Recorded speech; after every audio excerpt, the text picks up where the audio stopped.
आदाब नाज़रीन, good morning Kashmir में आप सबका इस्तकबाल करती हूं और मैं हूं आपके साथ इंशा नबी। खबरों की शुरुआत इस वक्त की हम सुर्खियों के साथ। माता वैष्णो देवी के दर्शन करना अब हो जाएगा आसान। 250 करोड़ रुपए की लागत से बनेगा रोपवे। अगले 3 सालों में प्रोजेक्ट की होगी तकमील। 5 से 6 घंटों का सफर सिर्फ 6 मिनट में होगा तय।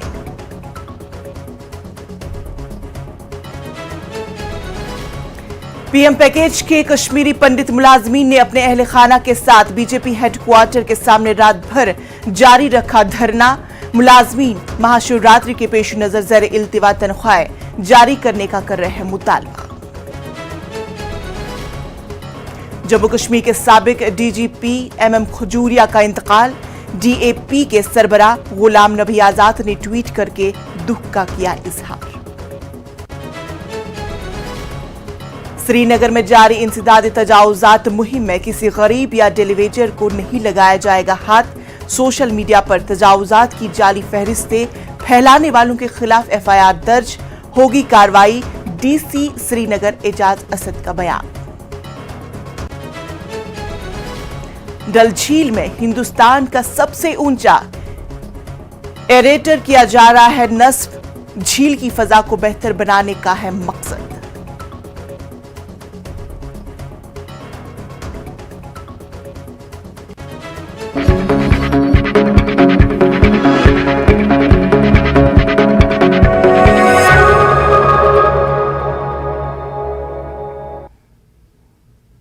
तो नाज़रीन, बुलेटिन की शुरुआत करते हैं अभी की अहम खबर के साथ। माता वैष्णो देवी के दर्शन करना अब हो जाएगा आसान। 250 करोड़ रुपए की लागत से बनेगा रोपवे। राइट्स ने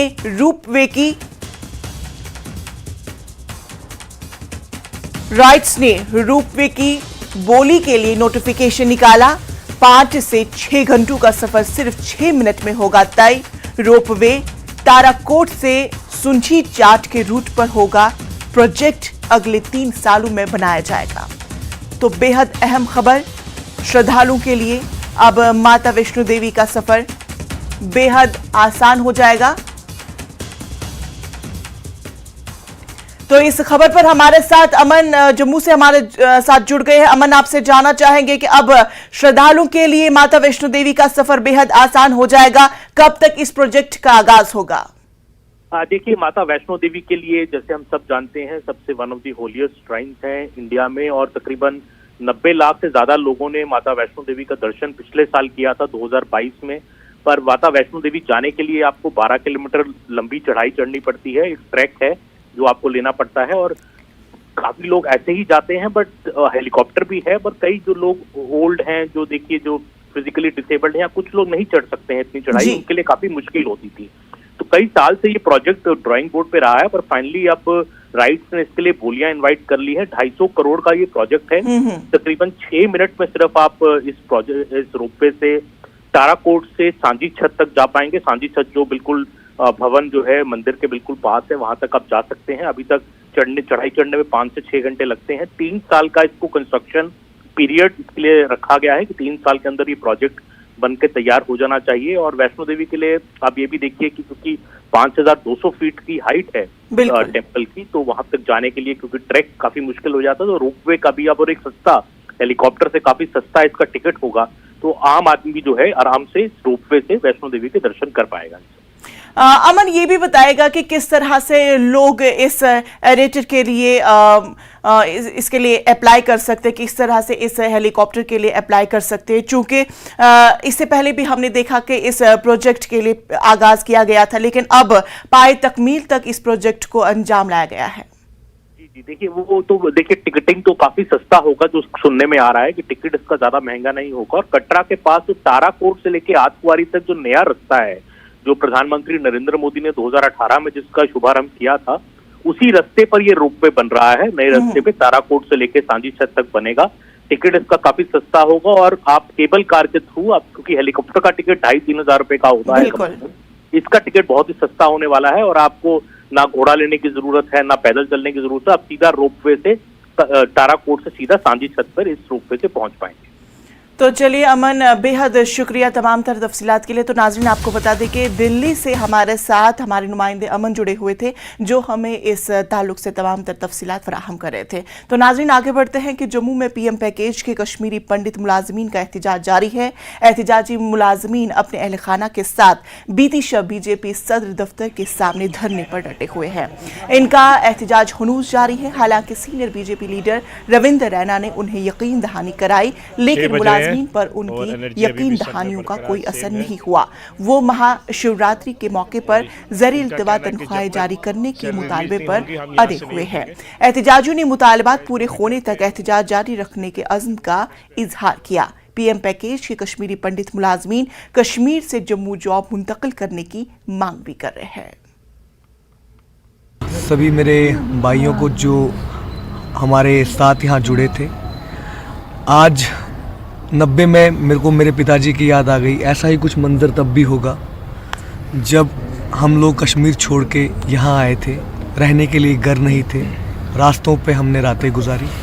आज 2023 है और मेरे माँ बाप को जहाँ पे उन्होंने मेरा फ्यूचर इतना अच्छा किया, पढ़ाई इतनी अच्छी दी, और करंट डिस्पेंसेशन में मैं आज फिर इसी सड़क पे आ गया हूँ। खाली अपनी जान की सुरक्षा मांग रहा हूँ। उसकी एवज में पिछले 8 महीने से मेरा सैलरी रोक दिया गया, मेरे पास सप्रेशन के ऑर्डर डाले गए।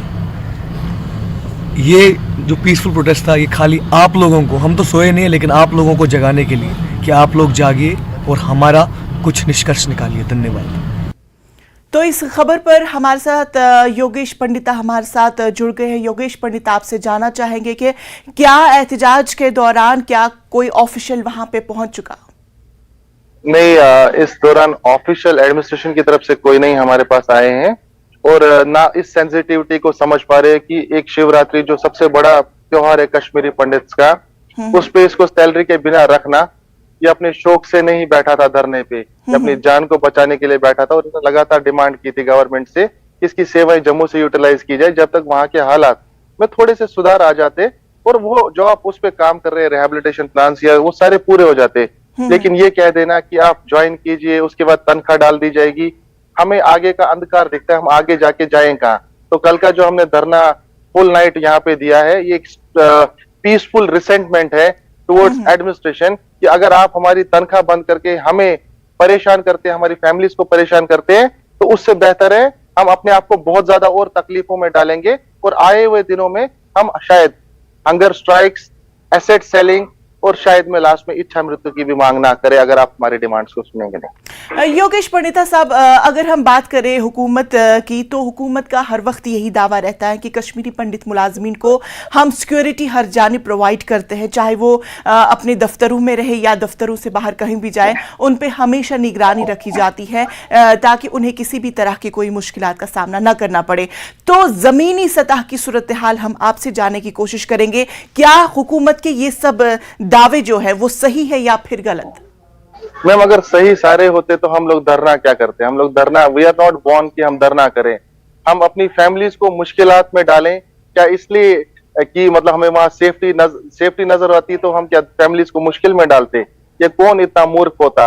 लेकिन अक्टूबर 2021 में जब दीपक चंद जी और सुपिंदर कौर की हत्या ईदगाह में हुई, उसी वक्त final full stop in target killings पे लगना चाहिए। लेकिन मई 22, 2022 को मई 29 रजनी बाला, विजय कुमार, सुनील भट्ट, पूरन कृष्ण भट्ट, थ्रेट लेटर्स लगातार जारी है। तो आप एक एम्प्लॉय में बताइए उसमें डर का माहौल कैसे खत्म होगा?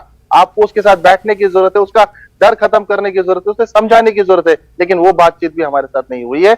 इसके बावजूद हमारी सैलरीज बंद कर दी गई है, और महाशिवरात्रि के पावन त्योहार पे हमारी सैलरीज आज बंद है, और पहली बार इतिहास में ऐसा हो रहा है हमारे साथ।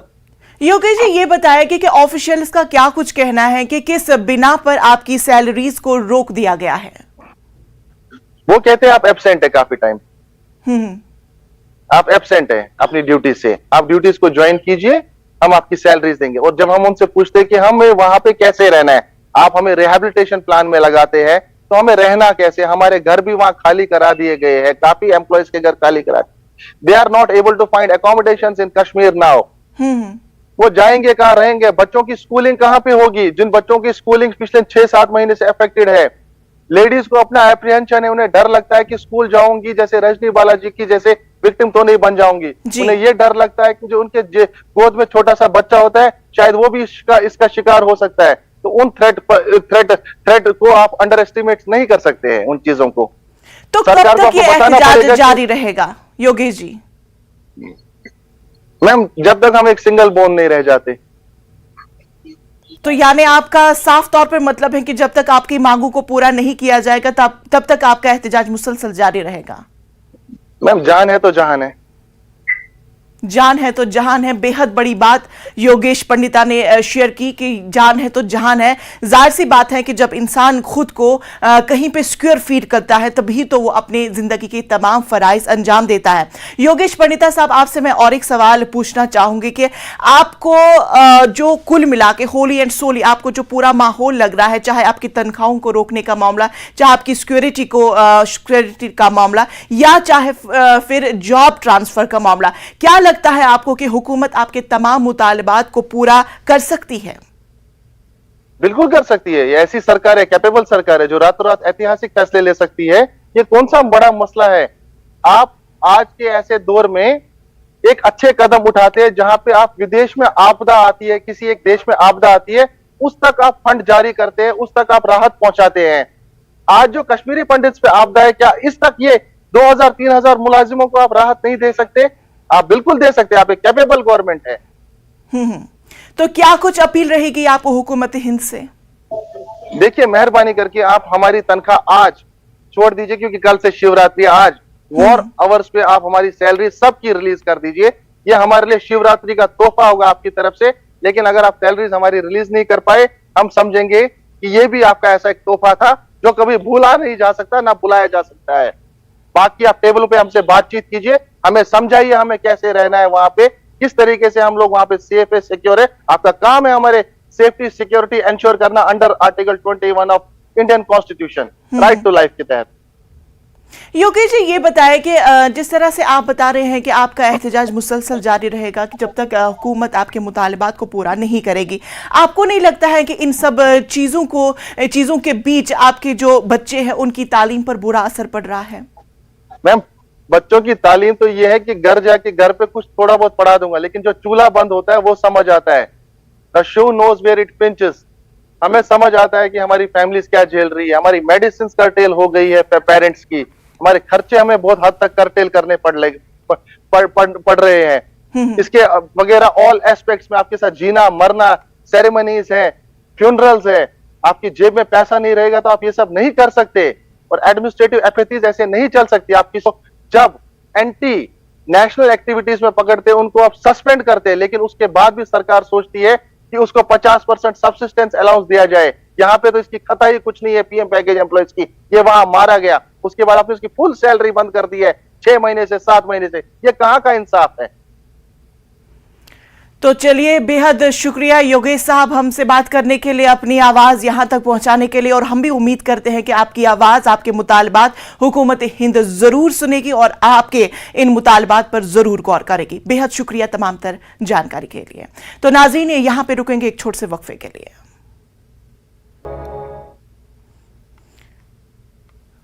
ब्रेक के बाद फिर से आप सबका इस्तकबाल करते हैं और अगली खबर का रुख करते हैं। श्रीनगर डल झील में हिंदुस्तान का सबसे ऊंचा एरेटर नस्ब किया जा रहा है। J&K lakes conservation and management authority के हुकाम के मुताबिक डल झील में शालीमार में 50 मीटर यानी तकरीबन 279 फुट का एरेटर लगाया जा रहा है।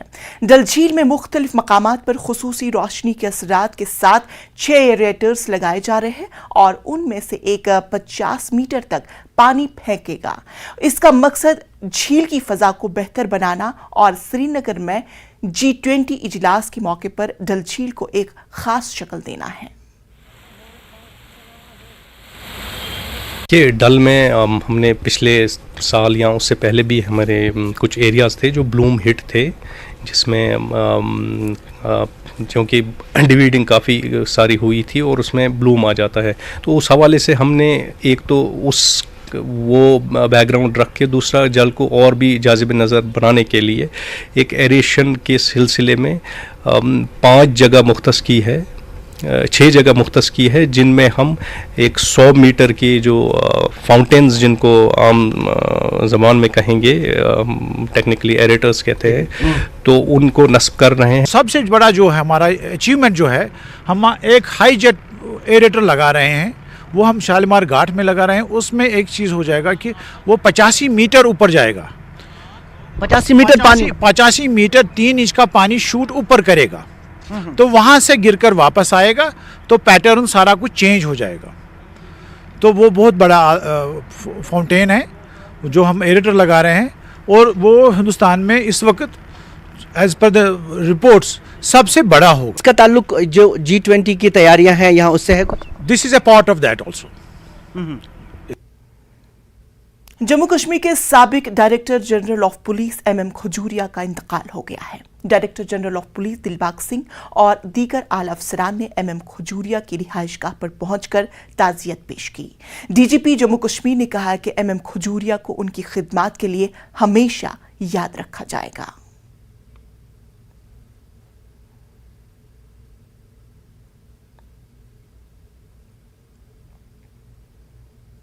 त्रिपुरा में असेंबली इंतखाबात के तहत आज वोट डाले जा रहे हैं। 60 सीटों पर 2059 उम्मीदवार किस्मत आजमा रहे हैं। 28,13,000 वोटर इन उम्मीदवारों की किस्मत का फैसला करेंगे।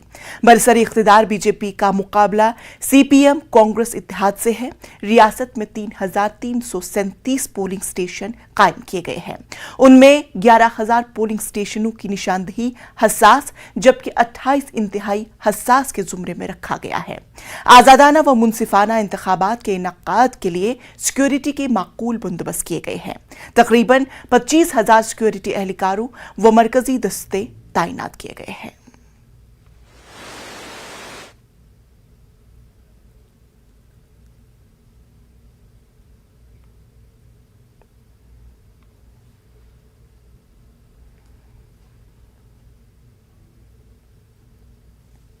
Jammu Kashmir lands conservation and management authority ने बड़े पैमाने पर मुहिम चलाते हुए तजावुजात खत्म करने और गैरकानूनी तामीरात को हटाने का मंसूबा बना लिया है।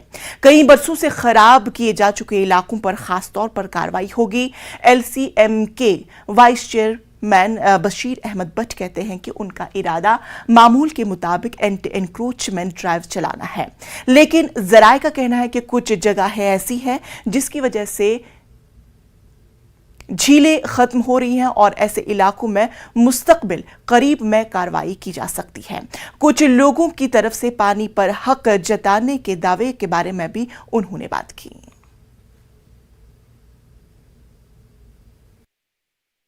इस साल के मंसूबे के तहत तकरीबन 20 चैनल्स पहले फेज़ में ली हुई हैं, जिनमें हमने तकरीबन 10 किलोमीटर का जो ये लाइन उनकी लेंथ है उनको रिवाइव किया है, जिसमें काफ़ी सारी चैनल्स थी जिनका एरिया कम किया गया था, एनक्रोचमेंट हुई थी, जिसको हमने एक प्रॉपर तरीके से उसको रिवाइव किया है और उसकी डिसिल्टिंग भी हो चुकी है, डेप्थ भी इंक्रीज़ हो चुकी है। एक साल के अरसे में हमने तकरीबन 400 से 500 इंतजामी कार्रवाई की है, जिसमें तकरीबन 30 के करीब स्पेशल ड्राइव की गई है।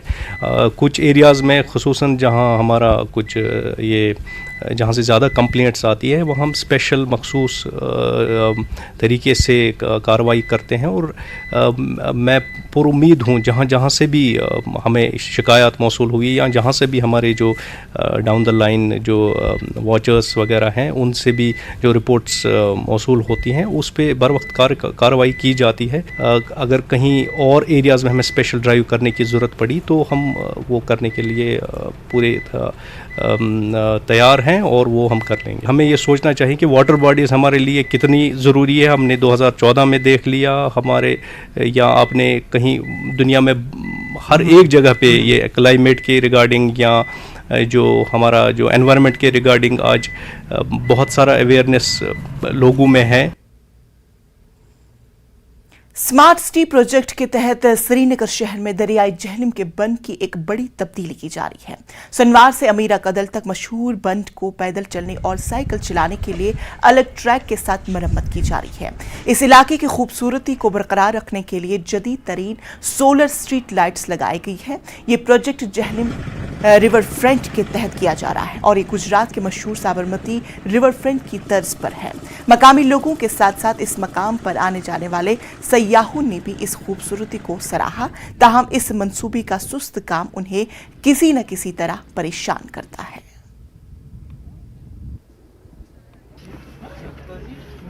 आई थिंक ये बहुत अच्छी चीज़ है कि इसकी ब्यूटिफिकेशन हो रही है, क्योंकि हमारा मेन इकोनॉमी जो है वो टूरिस्ट की वजह से ही चलता है। तो अगर हम किसी चीज़ का ब्यूटिफाई कर रहे हैं, टूरिस्ट का इनफ्लो बढ़ जाएगा उस वजह से, तो वो भी अच्छी चीज़ है। बट जैसा कि मेरे दोस्त ने अभी कहा था, इसमें थोड़ा टाइम ज़्यादा लग रहा है अब, तो it should be completed as soon as possible, ताकि उसके बाद टूरिस्ट का भी इनफ्लो सही से रहे। क्योंकि एक चीज़ ये भी होता है कि once you take a lot of time तो इंटरेस्ट खत्म हो जाता है लोगों का किसी जगह में देखने में। It happens with anything.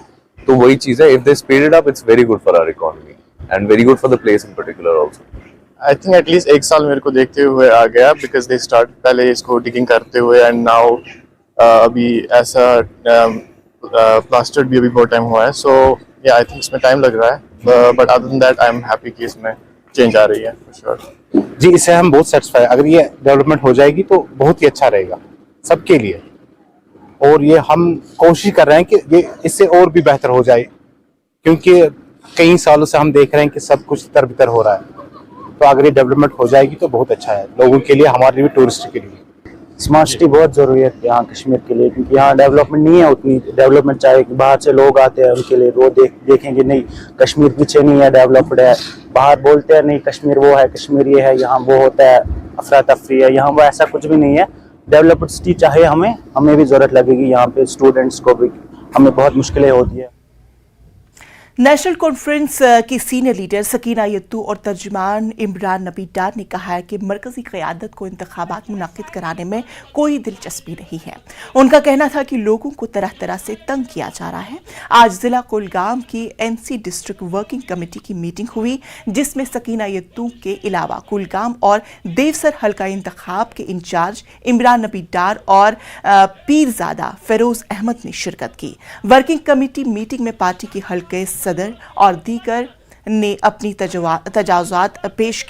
तजवीज़ पेश किए। इन लीडरान ने पार्टी को मजबूत बनाने पर जोर दिया। साथ ही पार्टी वर्करों को आरा और तजावीज़ को पार्टी आला क़यादत तक पहुंचाने की यकीन दहानी कराई गई। पार्टी की यूथ विंग के नुमाइंदों ने भी अपनी तजावीज़ पेश किए। आज जो हालत है जम्मू कश्मीर की, वो बद से बदतर होती जा रही है और इनके पास हिम्मत नहीं है कि इलेक्शन का ऐलान करें। कभी इलेक्शन कमीशन साहब कहते हैं होम मिनिस्टर सिग्नल देगा, कभी होम मिनिस्टर साहब कहते हैं इलेक्शन कमीशन को कॉल देनी है इलेक्शंस के लिए। तो ये खुद कंफ्यूजन में है, क्योंकि उनके रिपोर्टर्स जो है उनको पता है कि हम कहीं एग्जिस्ट नहीं कर रहे हैं, मगर हम लोगों की जमात हैं, लोगों के लिए हैं। इलेक्शन हो ना हो, हमारा काम है लोगों की खिदमत करना, लोगों तक पहुंचना, लोगों के पास जाना, उनके मसाइल सुनना, उन मसाइल को आपके जरिए उजागर करना। हमारी पार्टी को ये समझ नहीं आ रहा है कि कौन सी चीज इनको इलेक्शन करने से रोक रही है। यहाँ के होम मिनिस्टर साहब बार बार बोल रहे हैं हमको ग्रास रूट मजबूत करने हैं। तो ये आपके हिसाब से लेजिस्लेटिव असेंबली को बनाने में वो ग्रास रूट की मजबूती नहीं है। तो अगर आप लेजिस्लेटिव असेंबली को मजबूत नहीं मानते हैं तो पूरे हिंदुस्तान में आप लेजिस्लेटिव असेंबली बंद करिए ना। आप बार बार एक यहाँ पर ये क्यों तासुर दे रहे हैं कि लेजिस्लेटिव असेंबली के इलेक्शन इंपॉर्टेंट नहीं है, बाकी इलेक्शंस इंपॉर्टेंट है। शोपियां में सयाहत और विंटर स्पोर्ट्स के कई इम्कानात मौजूद हैं, लेकिन मुख्तलिफ खूबसूरत मकामात काबिल रसाई रहने के बावजूद सयाहती नक्शे पर उभरे नहीं पाए हैं। जिला शोपियां वादी के पहाड़ी खित्ते के तौर पर मशहूर है, क्योंकि ये पीर पंजाल सिलसिले की गोद में वाक़ है और मुख्तलिफ मौसमों में यह कुदरती दिलकश वसाइल से मालामाल रहता है। लेकिन बदकिस्मती की बात यह है कि पिछली हुकूमत ने शोपियां में किसी एक मकाम को भी सयाहती नक्शे पर लाने की कोई कोशिश नहीं की। हालांकि यहाँ ऐसे इलाके मौजूद हैं जहाँ पूरी दुनिया के सयाह आना चाहेंगे। मकामी लोगों ने LG इंतजामिया से दरख्वास्त की कि शोपियां के चंद मकामात को तलाश करने की अशद जरूरत है।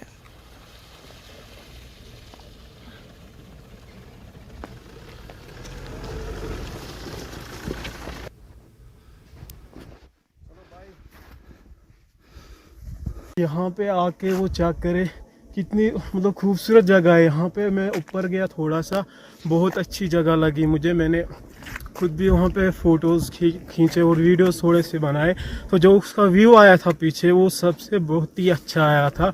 अगर कोई मतलब यहाँ पे डिपार्टमेंट, जो टूरिज़्म डिपार्टमेंट हमारा है यहाँ पे, वो यहाँ पे आके अगर वो यहाँ पे एक बार विज़िट कर ले तो फिर उसको डेवलप करके थोड़ा सा यहाँ पे कुछ ऐसा बना लीजिएगा, मतलब हाट एरिया या कुछ भी बना लीजिएगा, जैसे यहाँ पे हमारे पैसेंजर्स आएंगे, बाहर टूरिस्ट लोग जो भी लोग हैं वो यहाँ पे आके। देखिए, गवर्नमेंट की ध्यान जो है इस वक्त गुलमर्ग, पहलगाम और सोनमर्ग जैसे जो ये यहाँ पे जगहें हैं वहाँ पे लगा है।